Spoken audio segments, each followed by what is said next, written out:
Hello, everyone. Yes, it's me. I'm back.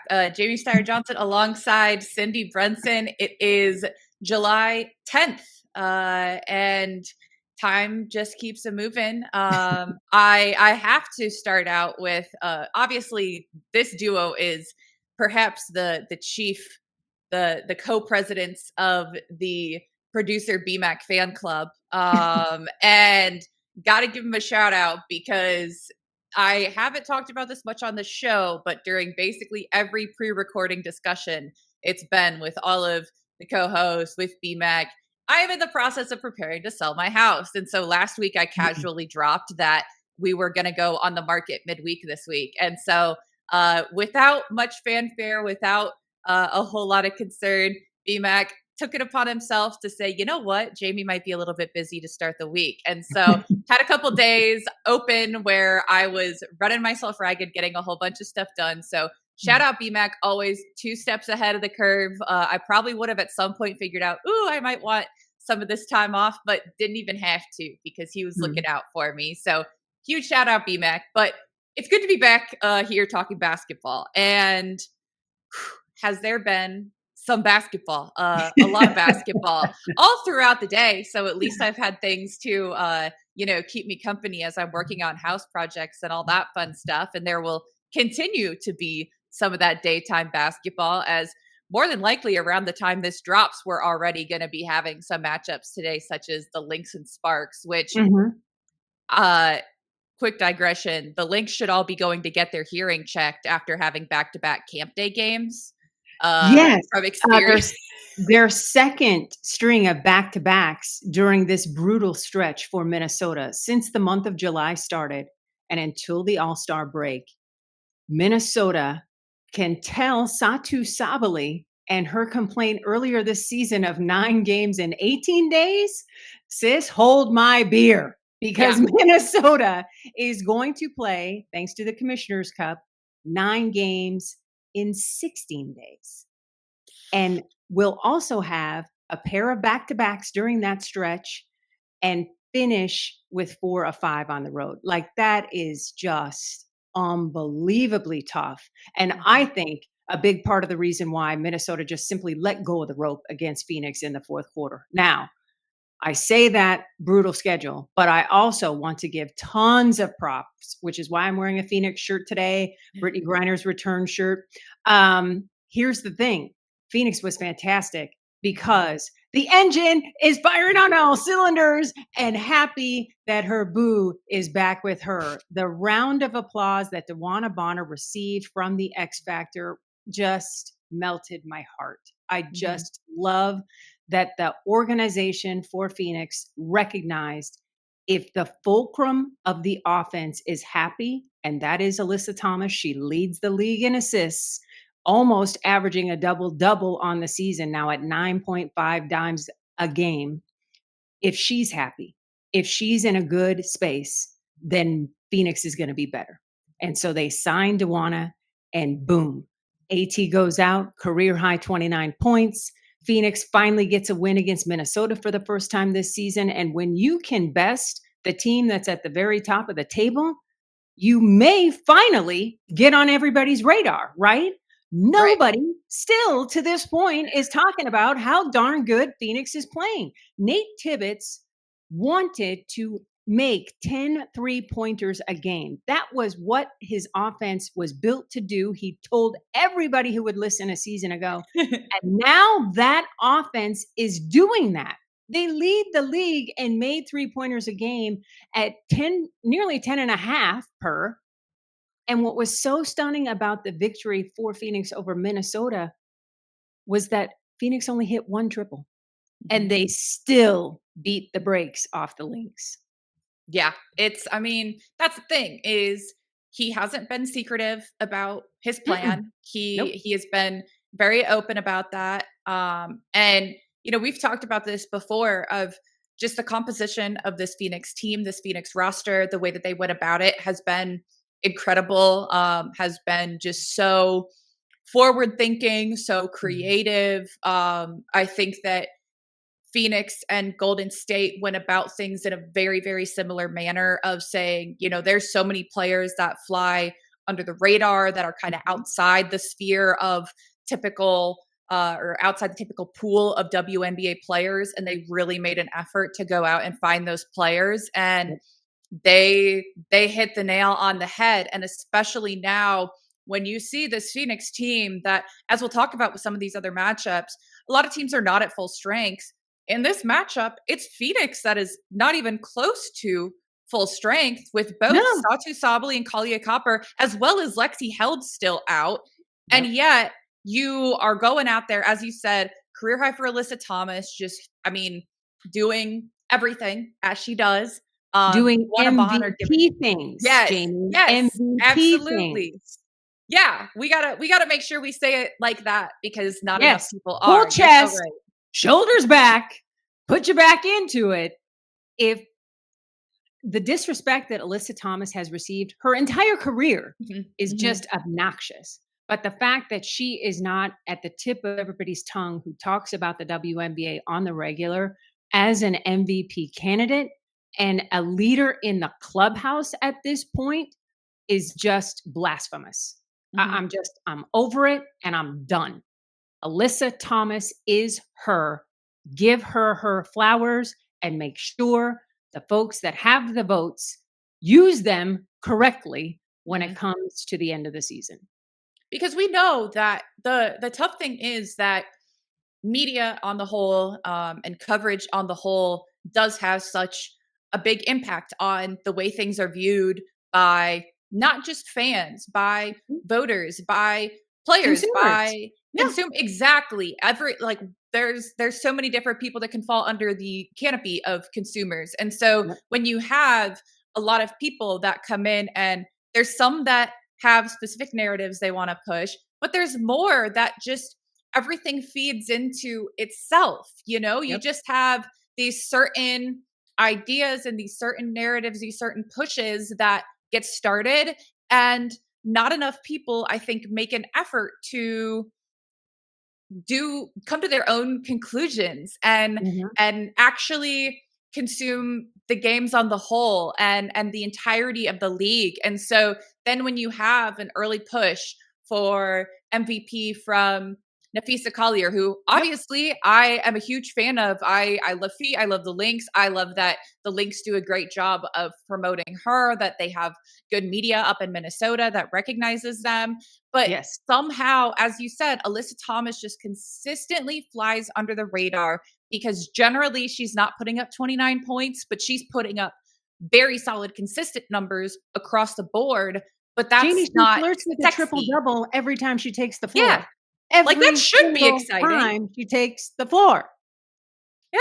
It's I don't know if it's that talking about three different statistics is too difficult when it's not just Mm, saying triple double or what it is. mm. I'm trying to find like a logical reason for it, but for whatever reason, it's just it isn't what people choose to talk about or notice. And you're so Yeah. right. I mean, it's been consistent for pretty much the entirety of her career. Yep. Obviously, her performance, her steadiness, her willingness to do whatever the team needs, whether that be scoring like it was yesterday, distributing, rebounding, she'll do it game in and game out. She Yep. raises the capacity, she raises the potential for a team. She's able to bring everyone with her. I mean, again, they went out and they found some people that have significant international experience, that have played Mhm. basketball at a high level for a long time, but not together, but not in the W. And without Alyssa Thomas, you do not have the kind of cohesion, you do not have the kind of contributions from top to bottom that the Mercury have seen this season.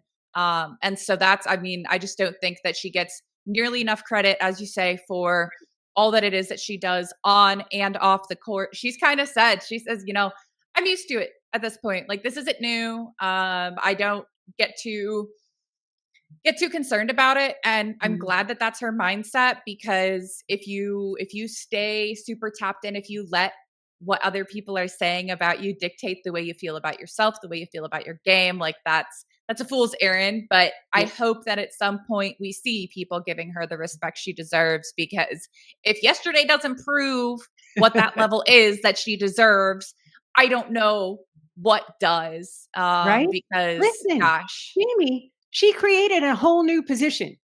yeah. Before Alyssa Thomas rose to greatness, were we talking about point forward?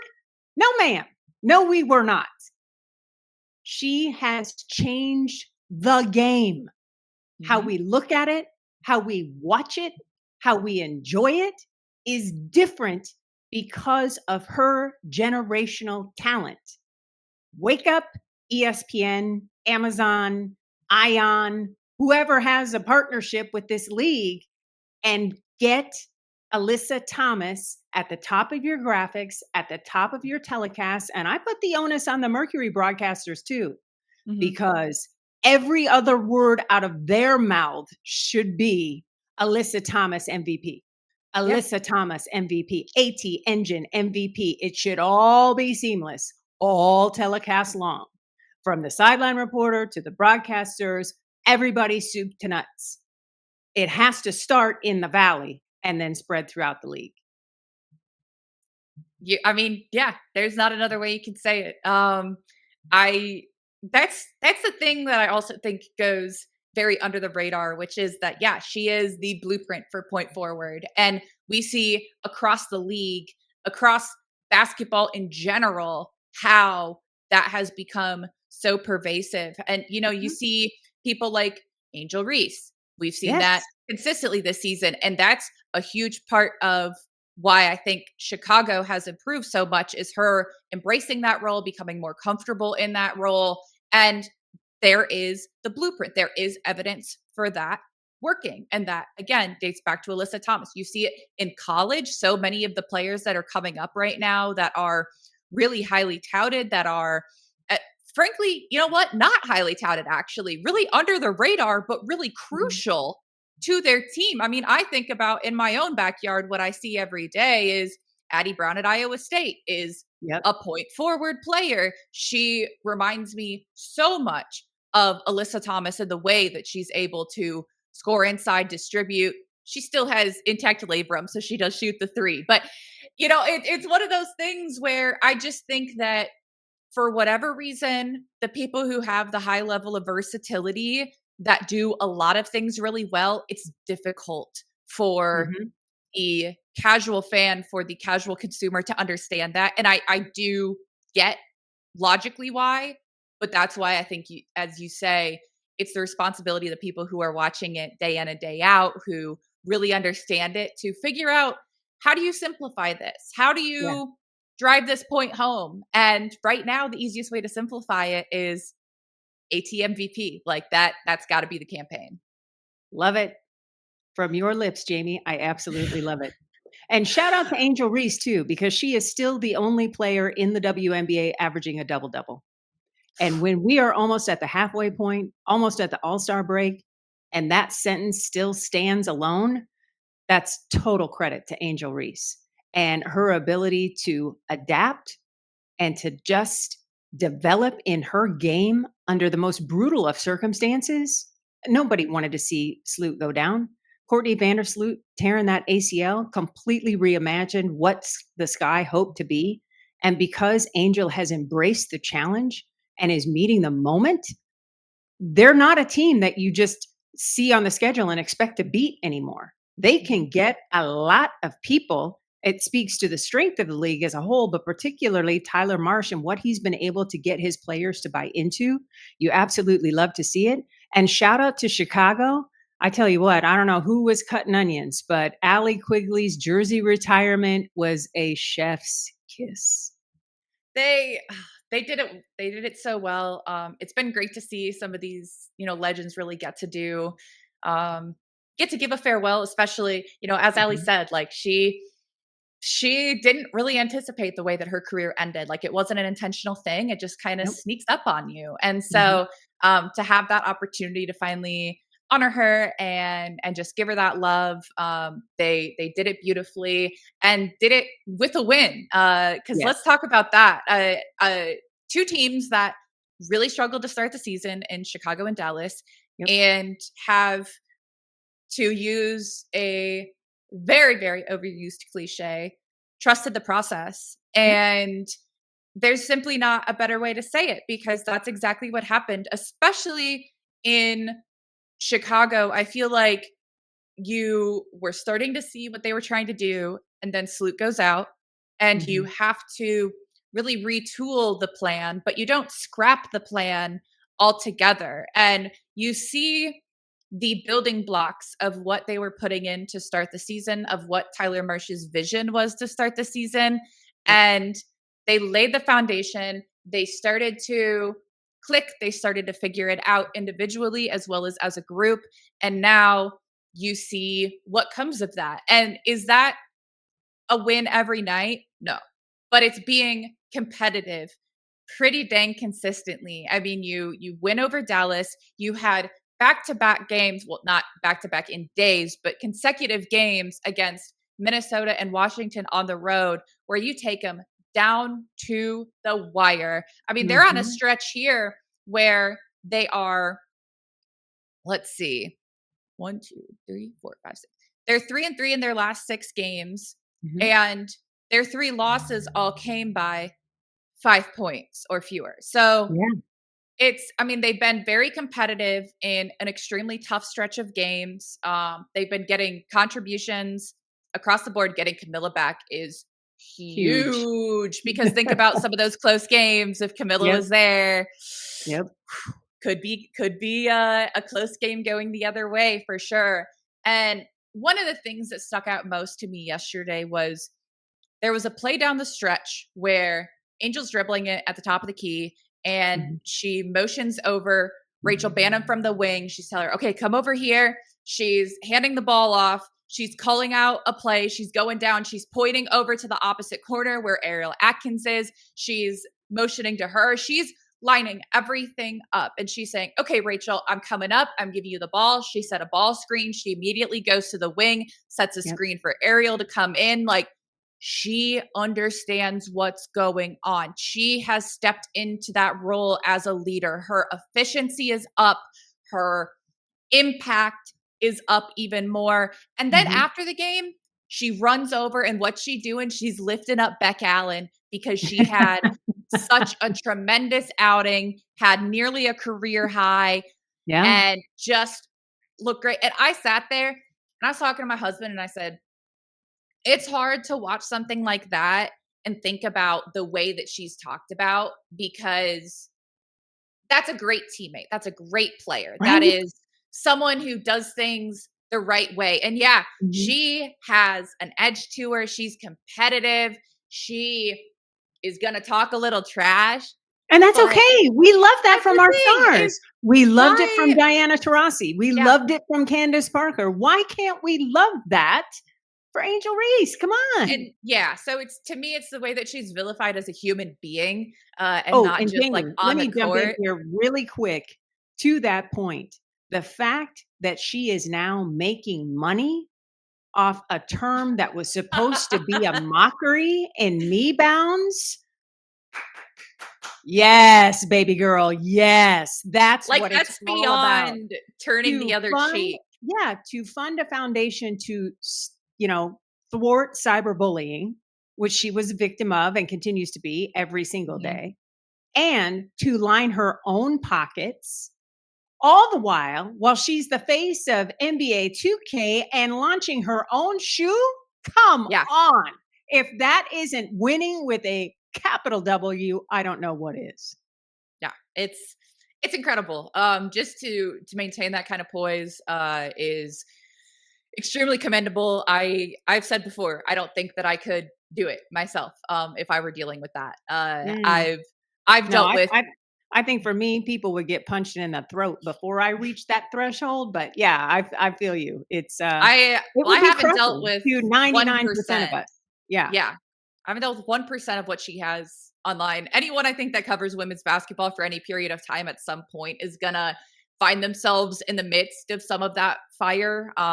Been But there. Yep. yeah, fairly recently been there, but to have it day in, day out, just literally for existing, Right. God Relentless. forbid you Relentless. do Yeah. anything like mildly controversial, not just being a competitor, Mhm. becomes controversial. But regardless, been really incredible to watch the way that she's stepped into her role. And obviously Chicago is all the better for it. I'm really excited just to see what they have coming up. I think Mhm. that we've seen them improving steadily, as I said. Getting Camilla back, I think, is the big key piece where now we get to see, all right, what do you really have in the tank? Because you have a little bit of a stretch here before the All-Star break, and then you get a little bit of a break, which I think Yep. everyone will be very, very ready for. But you've got Minnesota twice before that, Mm. which is, But a just tired Minnesota team, right? I yeah, just a went through the tired schedule, Minnesota team, man. a team that is you were very close with in your last matchup. You get them Mhm. at home and with Camilla back. And so Mhm. I think that this is a massive, massive opportunity for Chicago to prove what they're really capable of. And as we were discussing before we started recording, my mindset coming into today after what we saw yesterday was very much, wow, we have a very competitive league top to bottom. We've talked at points, Yep. especially earlier in the season, about how everyone has kind of a tier that they are competitive within. Like there wasn't Mhm. anyone that was just lagging so far behind the rest of the pack that they couldn't win a game. But a lot of Right. them had sort of an area in which they were competitive. And now, as we see, yes, injuries, but also just people figuring out their role, their team, their best path to success, Mhm. we're seeing teams be competitive far outside of their, previous tier. And so now you have this huge opportunity for, as we said, I think that Chicago has a really big opportunity in this back-to-back at home against Minnesota Yep. in a similar way that we saw yesterday the Sun take down the Storm at home, down players. The Storm been looking pretty solid. Right. And then you get just a vintage Tina Charles performance. You get just, I mean, doing a little bit of everything. You've got Layla Lacan coming over and adding Mhm. in some major, major contributions, 20 very solid minutes so that when you have Marina Mabry still out, you're trying to fill your minutes. You're trying to figure out what lineups work. And Mhm. that's a pretty big boost. But again, when you've got 29 points coming from Tina Charles, that's It was that going to be fourth a big quarter for game. the Sun, right? Yeah. Tina Charles reminded everybody, "Oh, by the way, I'm the second leading scorer in this league all time, period." She Hmm. had 11 huge points in that final push, and I would put fatigue on the Seattle Storm. A huge Hmm. road win at New York, a huge road win at Atlanta, and then another road trip where you might be looking past the Connecticut Sun. And Tina Charles said, "Not so fast. I'm still here and I can still hoop. I'm one of 6 Connecticut Huskies that can say they were a number 1 overall draft pick. I don't care how much tread is on my tires. You can't stop me." And then, I mean, let's talk about Sanaya Rivers. 7 assists, Woo! no turnovers. Hello. So special. I am I so mean, glad she is getting an opportunity to just hoop and let mhm. everybody know how special she is. I mean, her stat line is frankly absurd because you have 7 assists, no turnovers.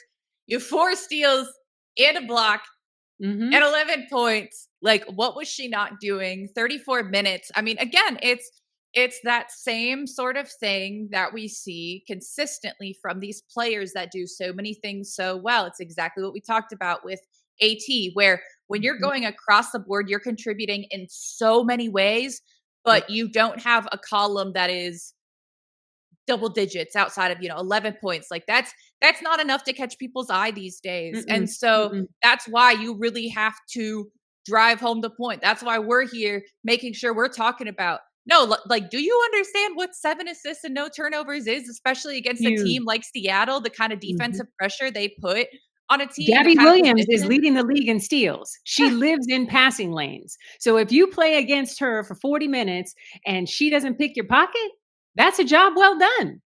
When you as a team have 10 total turnovers. I Yes. mean, that is that is efficiency. That is being, intelligent with their Mhm. opportunities. And so I thought that that was a really big moment, obviously, for the Sun just to get back on the right track.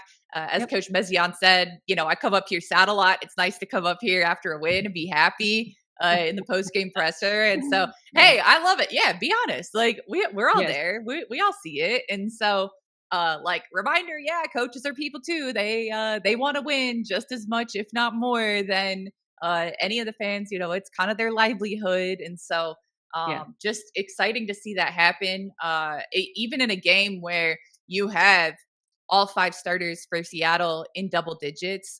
You just didn't really get quite enough coming in off the bench, and I do think a lot of that Mhm. is, as you said, fatigue. Yep. We're seeing that pretty consistently across the board, especially when you send Connecticut to the line 22 times. Huge Mhm. props because they made 21 of them. Yeah. That's pretty dang impressive. But fouls certainly go up when you're tired, and so for Connecticut, just taking advantage of that opportunity. I do think that a really big thing that I've noticed is in these games that are probably considered upsets, it doesn't feel like it's just the team that's favored losing the game where they give it away, they just collapse, they struggle so much in every facet of the Mm. game. Yes, there were struggles for Seattle, but it was Connecticut taking advantage of them and staying in the game until the end that allowed them to win. And it's like a weird Mhm. nuance thing that's really hard to explain outside of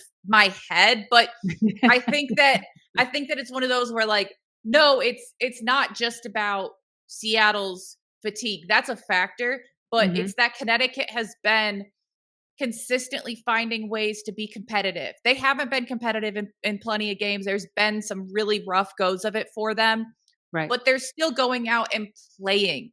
They're Mhm. still staying engaged in games. And so that to me is what is so intriguing about this league from top to bottom going forward, because we've seen basically everyone take a quote unquote bad loss. We've seen Mm. everyone get a really big win, and we're just short of halfway through the season. Like we have a whole other like back end here to look forward to with Yep. teams actually finding their footing. And I think there's going to be a lot more really competitive matchups going forward with that being the case. Jamie, to your point about winning tough on the road, I give all kinds of credit to Golden State going into Indiana when Caitlin returns, no less, and just taking punch after punch. That third quarter, when Indiana made a run and Golden State didn't falter. A month ago, Golden State would lose that game. They just didn't have the intestinal fortitude because they were still growing and developing. But now that team has learned from experience, has learned to trust each other, and they just simply push back. They answered the run with one of their own quick 9-0, boom, boom, three. And then it's cruise control in the fourth quarter. Then Mhm. it's just wear the opposition down. And it happened in every single game where the fourth quarter determined the outcome, where the team that you thought, according to the betting lines, was supposed to win just simply let go of the rope because the opposition just was relentless. And credit to Natalie Nakase and her staff for just pouring love and belief into this expansion team full of players who we all knew were good, but had just never been given that start, that shine. And they are just meeting the moment. And it is so beautiful to see. I mean, it's one of the most incredible things I've ever seen just in sports, period, to be completely honest. You look at a roster here that you have every single player that got in the game played the fewest minutes was 9.5 for Yeah. Leticia. Like, if you're getting in there, you're getting run, and that's going, 10 deep. Like that's crazy. And you get Carla Late back, didn't have a great shooting game, but Mhm. regardless makes such a big impact because you have to go out and guard her at the 3-point line, and she's going to hit her stride once again. She's going to get hitting those shots, and their Yep. ball movement is absurd. I mean, it is textbook. No, it's not even textbook because it's like beyond what you generally would find in a textbook because it's just Mhm. something that generally takes a long time of playing together, a long time of developing a system in order to execute it. And Yep. this is their first year as a franchise. This is their first year playing all together as a group. And that just speaks to such a tremendous level of buy in, such great coaching there, where they are breaking it down in the exact way that each individual player needs to understand it, because it is so clear that every single person understands what their role is, what they are out there to do, and Mhm. that it's different from night to night. I felt like it was, I mean, truly just beyond impressive to see in that, as you said, the response to the push from Indiana, um, the steadiness, just the complete lack of being rattled, just always looking so cool, calm, and composed. Like, I feel like for Golden State, when they struggle, they play motivated. They don't get into their heads. They just know, okay, we need to make a push here. And when they play well, it Mhm. snowballs and they just keep playing better and better. Like, Yes. they're always on an upward trajectory. It's incredible. Like, and I think that really that's their program, their roster composition, where it's a bunch of people that have not had the luxury of getting in their heads, Yeah. of being, of losing confidence if they struggle a little bit, because most Mhm. of these players have not been given a lot of leash, have not had a ton of extended minutes to figure stuff out. It's been, you go in, you make an impact, you're coming back out.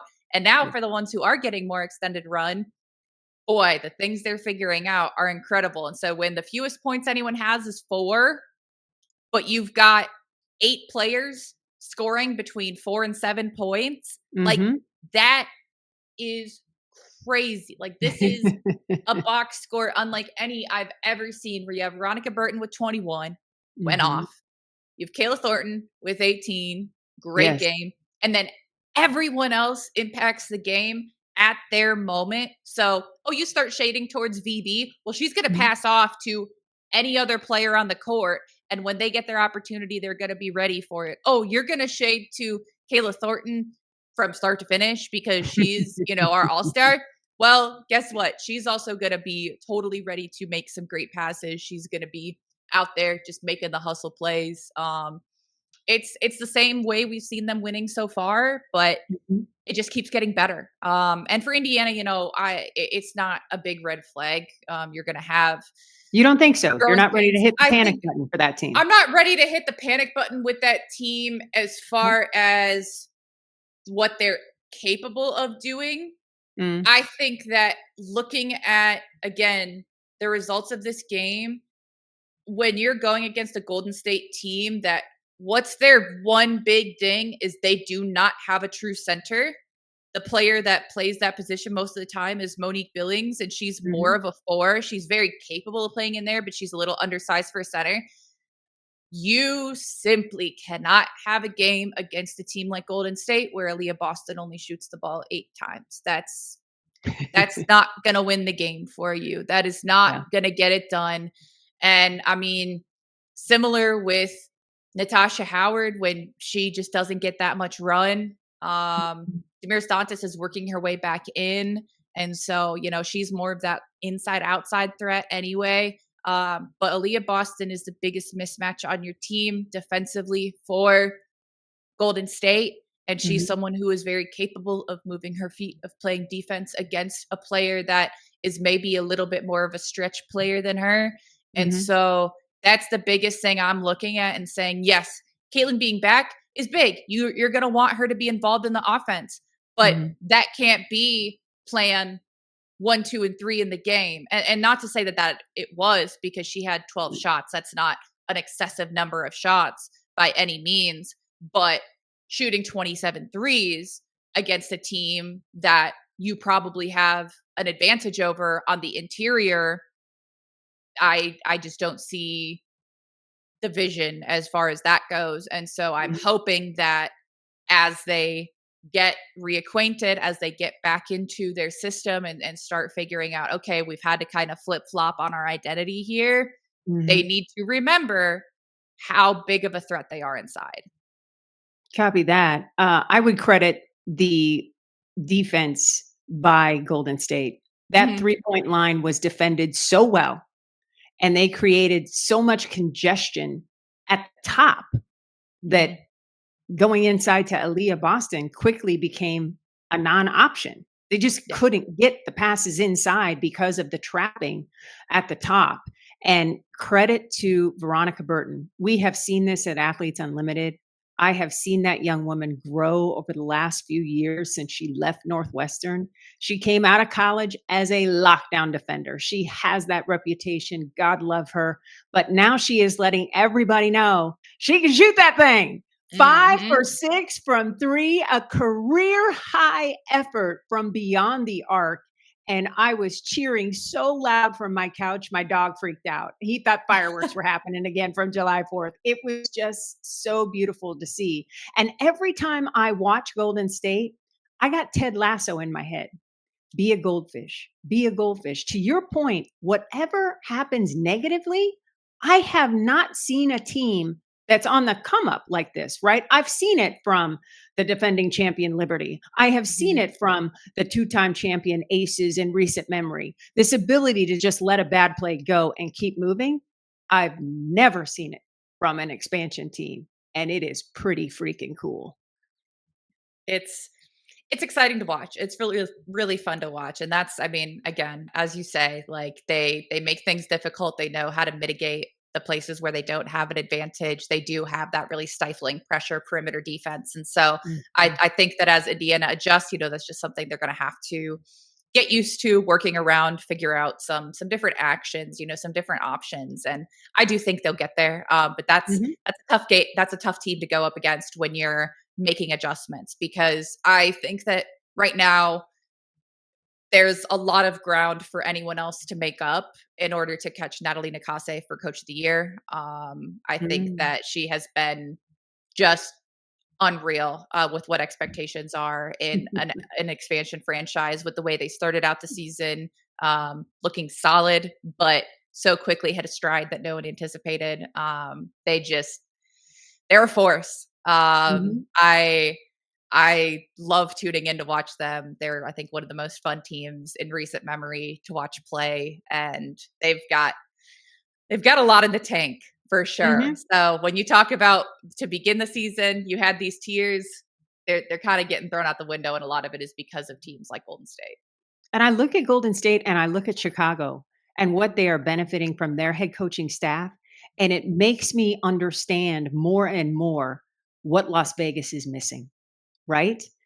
Forever, Vegas was the team where you're just like, oh, whoever the opponent is, they've got no shot because Vegas is not only loaded, but chock full of swagger. And I think the departures of Nakase and Marsh, in addition to trying to reformulate and recapture that magic with new personnel, has just taken away Vegas's strongest weapon, the swagger. Mhm. I don't recognize the aces on the floor anymore. I love the addition of Melissa Smith. I think that's Mhm. going to prove to be an absolute bonus down the road. But right here, right now, especially with Asia Wilson injured, I don't recognize this iteration of the Aces at all. Yeah, it's kind of the Space Jam where, like, they take The stuff away from a bunch Monstars. of good Yeah. play. Yeah, the Yeah. Monstars, and like that's what's been given to the Valkyries, to the Mhm. Sky, like the Mhm. the intensity, the passion, the capability that those coaches have, like that's not with the Aces anymore. And you simply can't recreate that one to one. And so they're figuring out, okay, what's our new identity? What's our new option? Who are we now?